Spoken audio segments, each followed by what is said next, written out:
যুক্তরাষ্ট্রের শিকাগোতে ফিলিস্তিনিরা হামাস ইসরায়েলের যুদ্ধবিরতি উদযাপন করেছেন আতশবাজির ঝলকানির মধ্য দিয়ে। এ সময় তারা ফিলিস্তিনি পতাকা হাতে নিয়ে রাস্তায় সমবেত হন। একটি এলইডি স্ক্রিনে দেখা যায় আজ যুদ্ধবিরতি, আগামীকাল স্বাধীনতা লেখা স্লোগান। ইসরায়েল হামাসের চুক্তি এখানের ফিলিস্তিনি সম্প্রদায়ের মধ্যে এক নতুন আশার সঞ্চার করেছে।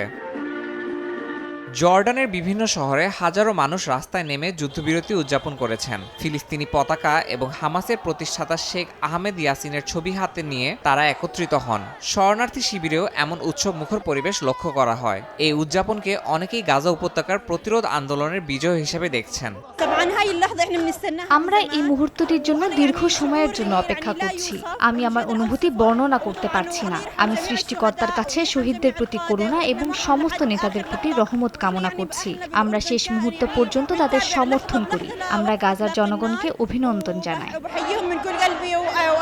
মিশরের রাজধানী কায়রোতেও যুদ্ধবিরতি নিয়ে ফিলিস্তিনি সম্প্রদায়ের মধ্যে আনন্দ উচ্ছ্বাস দেখা গেছে। স্থানীয় ফিলিস্তিনি রেস্তোরাঁগুলোতে উদযাপনকারীদের ভিড় জমে যায়। তারা পতাকা উড়িয়ে এবং গান গেয়ে চুক্তিকে স্বাগত জানান। গাজা অঞ্চলে রক্তক্ষয়ী সংঘাতের পর এমন একটি চুক্তি মধ্যপ্রাচ্যে স্থিতিশীলতার ইঙ্গিত দিচ্ছে বলে আশা করছেন তারা।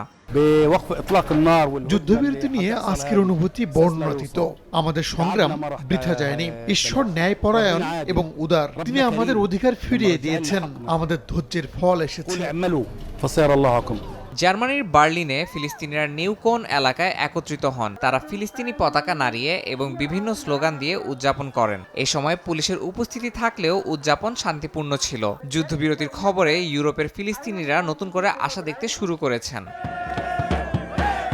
উত্তর আফ্রিকার দেশ তিউনিসিয়ায়ও যুদ্ধবিরতি উদযাপন করতে ফিলিস্তিন সম্প্রদায়ের সঙ্গে দেশটির স্থানীয় জনগণ যোগ দেন। রাস্তায় নেমে তারা গানের তালে তালে নাচেন। এই চুক্তি তিউনিসিয়ার জনগণের মধ্যে ফিলিস্তিনের স্বাধীনতার প্রতি আরও সমর্থন যোগ করেছে বলে মত প্রকাশ করেছেন স্থানীয়রা।